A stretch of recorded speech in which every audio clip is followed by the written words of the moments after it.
Dear participants, welcome to lesson number 10 of our Quantitative and Qualitative Methods course. Today we're going to explore a very interesting topic, which is simple linear regression. Next, we will review the points that we will address throughout this session. Today we are going to address the points we are seeing next. The first thing we will do is define simple linear regression. Today we are going to talk about what it consists of, what it is useful for, what cases we can use it, and what the main concepts related to simple linear regression are. We are going to talk about ordinary least squares. We are going to discuss the fitting process for determining the betas of the model. We are going to talk about the interpretation of the coefficients, which are the betas of the model, and we are going to discuss their estimation and interpretation. Today, we are going to talk about the essential assumptions underlying the simple linear regression model, importance of verifying these assumptions in order to trust the model's efficiency, and we will discuss the evaluation of the goodness of fit related to the R-squared value, which is a very important parameter that assesses how reliable this model could be in predicting the values of our dependent variable. And we are going to finish with the conclusions. That's right, having mentioned all this. Let's get started. Well, what is linear regression? It is very common in business management and economic management. Whether we are talking about the administration of a country or a company, the manager or the person responsible for management must face situations where we need to determine the extent to which certain variables influence others, right?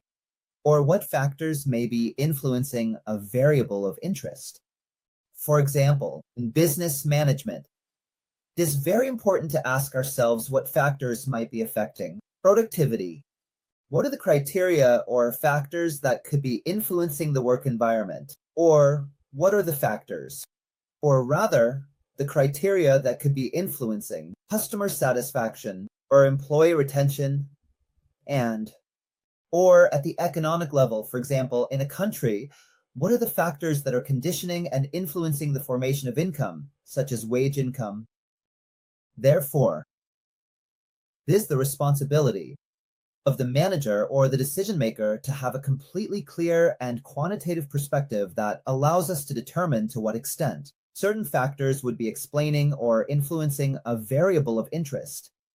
And this is very important, isn't it? Because if we could, for example, find out the criteria or factors that influence employee retention or customer satisfaction are, it is clear that these criteria would be part of a management strategy, right? Is that where we ask ourselves, well, how could we find out, or how could we perhaps investigate? Let's say it's influence, right? Well, let's say that there are experimental methods that would help us determine, let's say, the influence of one variable on another, right? That's it.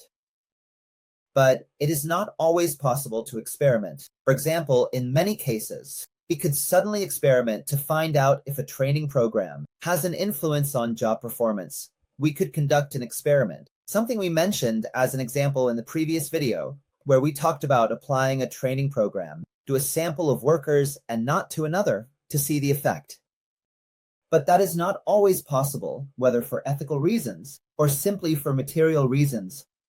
For example, it's as if we wanted to know what the effect of smoking cigarettes is on cancer. It would be inhumane, completely out of the question, to apply, let's say, in a deliberate manner, to make people smoke to see its incidence on cancer. That's something that couldn't be done, or shouldn't be done, in any case. Thus, in light of these limitations, certain models emerge that allow us to generate or validate explanatory hypotheses without the need for experimentation. In other words, these are statistical and mathematical models that help us determine the impact of one variable on another without having to conduct any type of experiment. Here, we are talking about simple linear regression. Simple linear regression is a statistical technique based on a linear function, a mathematical linear function, that allows us to establish the impact of one variable on another. In this sense, linear regression enables us to achieve two things. the first thing it allows us to do is to statistically confirm whether that impact actually exists. That is, to determine if it is indeed possible to establish the influence of one variable on another. But not only that, meaning that a simple linear regression model would allow me to determine whether there is indeed an influence of years of work experience on productivity, for example. But it would also help us establish the marginal impact, that is, quantify it, meaning to what extent more years of experience I have. If productivity improves, is it possible to quantify that marginal impact to establish it through the simple linear regression model? Agreed. And that is precisely related to the value of the coefficients, the significance of the model. And these are aspects that we will explore in this class. Well, that is an introductory way of asking, what is the definition of the basic concepts of simple linear regression? To identify the basic concepts, it is important to refer to the model itself, isn't it? First, reinforcing the definition, simple linear regression is a mathematical model that allows us to establish the relationship between two variables in terms of cause and effect, in terms of the impact of one variable on another. In this sense, there will be two variables. One variable that is the cause, which we will call the independent variable, and another variable that is the effect, which we will call the dependent variable. Linear regression proposes a mathematical model that is a linear function. Establishing the mathematical relationship between both variables vindicates that not only is there a linear relationship between them, but it also helps to determine the marginal impact of the independent variable on the dependent variable. And in this way, we have that function graphed there, where y is equal to beta 0 plus beta 1 multiplied by x plus an error, where y is the dependent variable and where x is the independent variable. For example, y could be salary and x could be level of education, where y could be customer satisfaction and x could be product quality. And here it is important, for example, to introduce the basic concepts by discussing beta 0 and beta 1, because it is clear that y is the dependent variable, x is the independent variable, and we still need to define the betas and the error. The betas are the coefficients of the model, right? Or beta 0 is also called the intercept, and beta 1 is the coefficient of the model, correct? Well, each one has a different meaning. Is beta 1, let's say, the slope of the line, right? Because as you can see, this is a linear function, which if we graph it, it's a line, right? And since every line has a slope, that slope is precisely the ratio of the variability of y to the variability of x. In other words, it is the derivative of that function. And the derivative of that function is precisely the variability of y in terms of the variation of x. What does that mean? How much does y increase when x increases by a small unit? This increase is precisely expressed in the value of beta 1. Therefore, beta 1 can be expressed as the marginal impact of x on y. And it is a marginal impact because any function, whether linear or not, the marginal impact is found by taking the derivative of that function. Since it is a linear function, let's say the derivative of that function is beta 1, because beta 0 is a constant whose derivative is equal to 0. And well, as it is derived with respect to x, beta 1 would be the result of that derivative, and that would precisely express what the more nuanced impact is. The other thing is the value of the error, and that is a very interesting concept, because the error implies the following, right?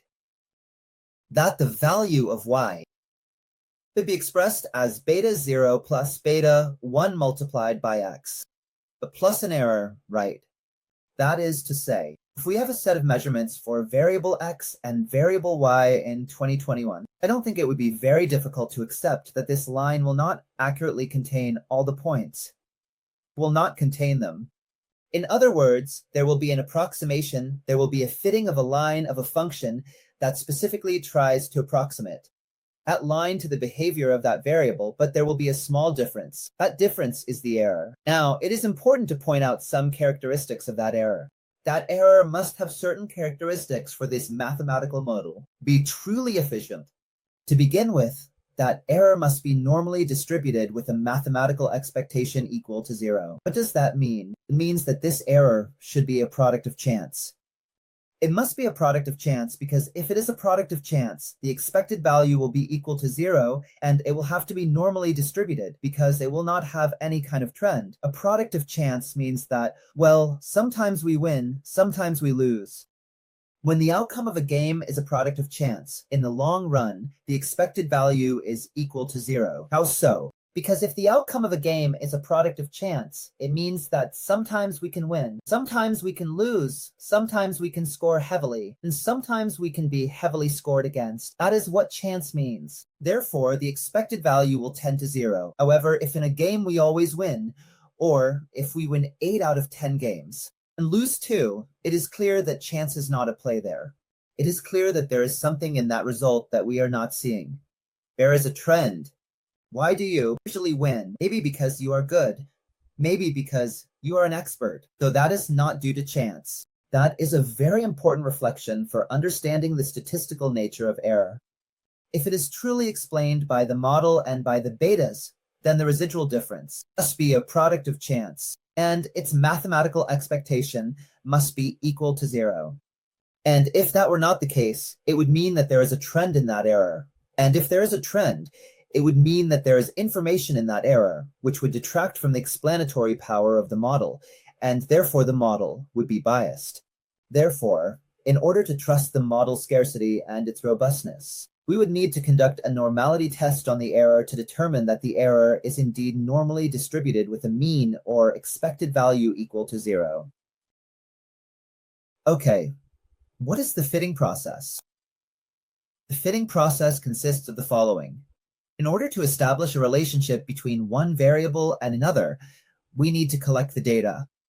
And generally, the data will be measurements on 2 variables, one variable y and one variable x. For example, the variable x could be years of experience, and the variable y could be productivity measured on a quantitative scale. I need to take those measurements to create a scatter plot with 2 axes, x and y, generating a cloud of points, because each point in that scatter plot is precisely the result of 2 coordinates, one x-coordinate and one y-coordinate. It is clear then that this exercise would lead us to a cloud of points. What is desired in linear regression is to generate a line, to create a function, a linear function that passes through that cloud of points. But for the model to be efficient, that cloud of points must have a characteristic, and that is where the ordinary least squares method comes in. The characteristic of this function is that it must minimize errors. What does that mean? That line must indeed have a slope. It must have a specific shape, a specific configuration, such that the average distance of each point from the line must be as small as possible.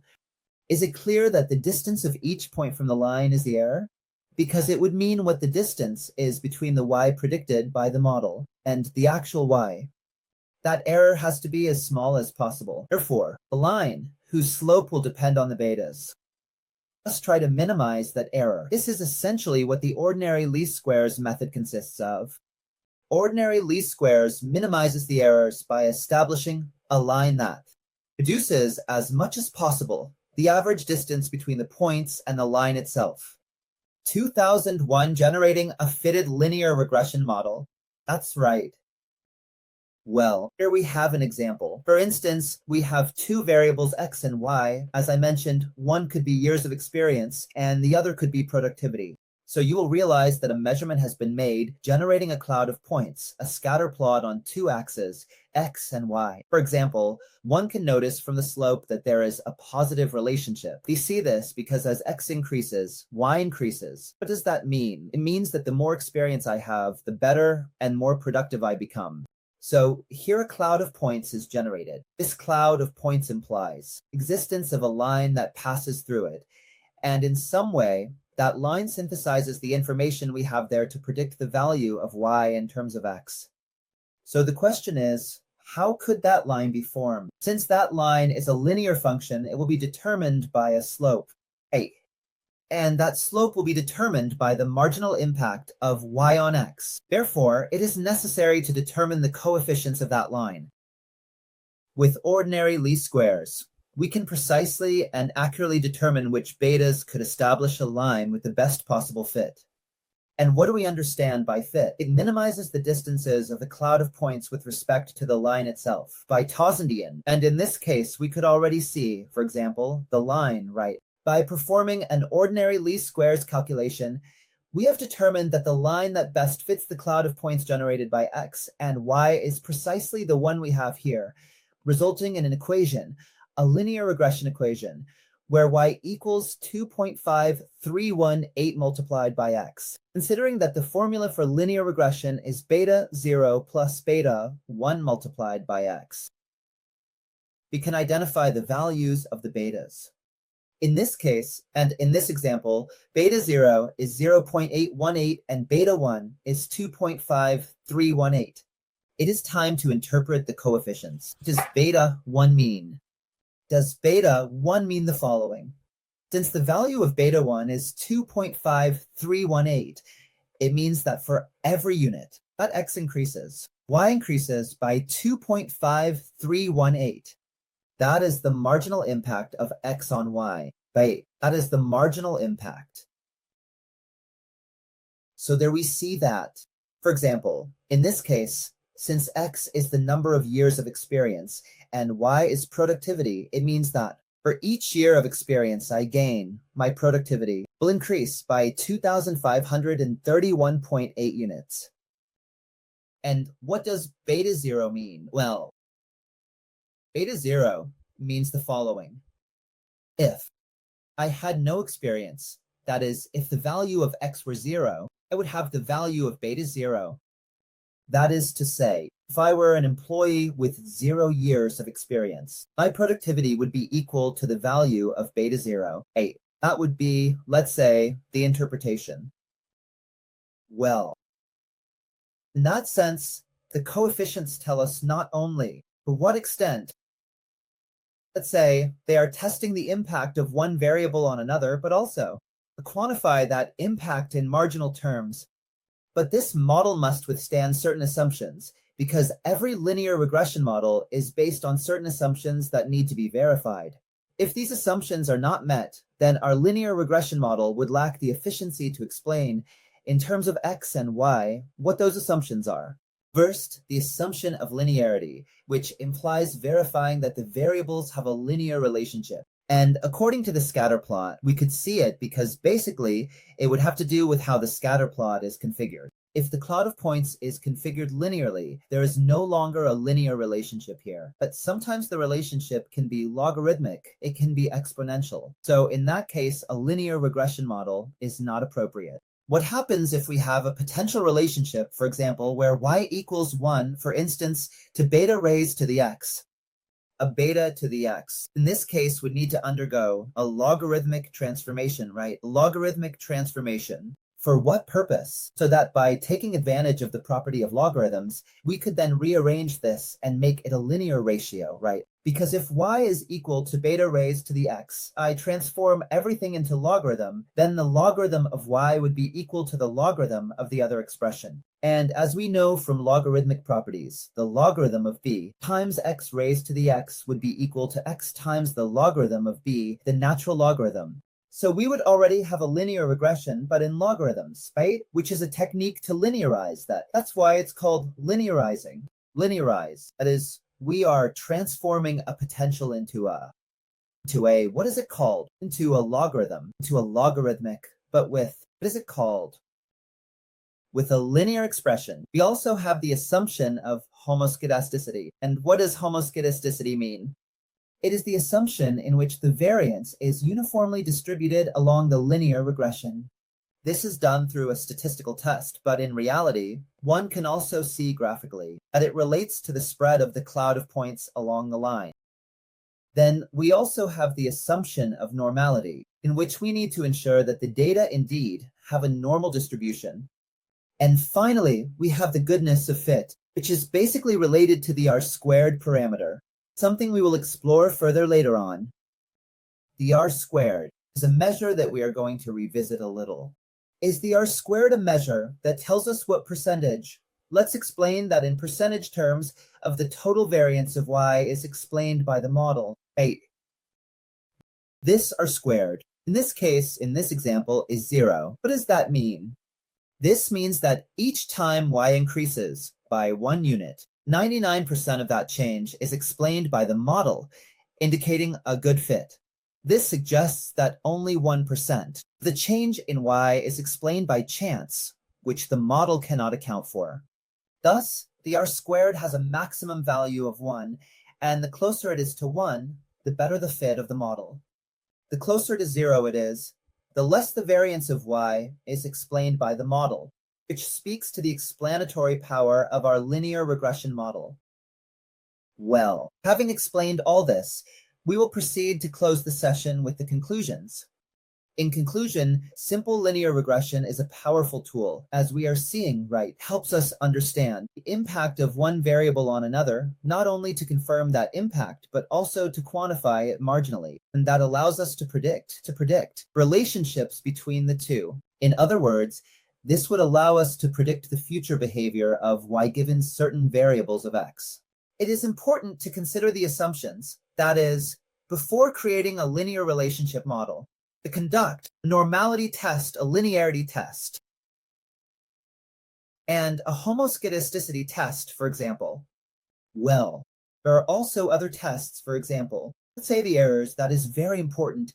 It is a test of the errors, of the independence of the errors. What does the independence of errors mean? It means that the errors are not related to each other and are not related to the variable. No, because if there were a relationship, correlation, between the error and the variable, it would mean that the error is explanatory information than the model. Some issues. This is called endogeneity. And there are also tests for endogeneity, That's why it is recommended to use this technique in conjunction with other methodologies to obtain much more robust results. Dear colleagues, that would be all for today. Hoping that the class was understood and that you enjoyed it. I will see you again at another opportunity.